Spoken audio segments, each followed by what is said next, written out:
what is kind of maybe an area that some property owners are missing where they could be maximizing their income, but they're missing out on it? I think the easiest place to start is just ensuring that you're maximizing rents. I think a lot of time for people when they're really trying to maximize property value, they're getting ready to sell in a couple of years, so they want to make the numbers look as good as they can, as they really start diving into where can I cut?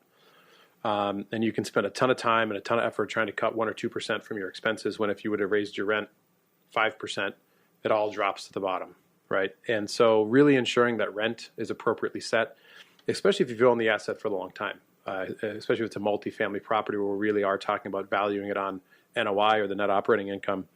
And you might have gotten a little bit lax with renewal rent increases, or getting a little bit lax on really looking at what the market's doing when you're leasing out your home. We've seen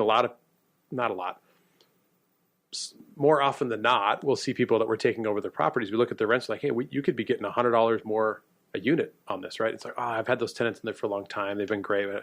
So start with rents.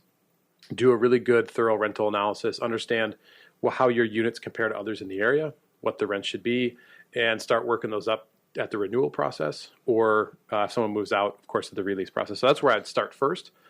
And then I think, the biggest next controllable expense is maintenance.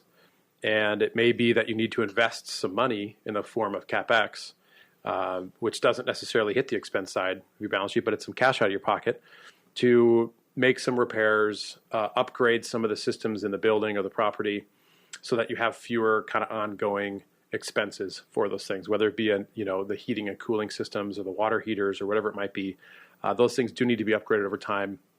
I think far too often as real estate investors, we're kind of hoarding that cash, and so many of us will say, hey, let's try and see if we can get that to limp along with another repair. But now you're doing several repairs on that furnace every year, and it's just hitting your expense category, where instead of, you could say, hey, I'm going to put $4,000 in or $5,000 in to upgrade this furnace or whatever it might be. Putting in some CapEx, taking care of that preventative maintenance, I think is a quick way to reduce the ongoing annual expense you're going to see. Okay. Want to hear more on this topic?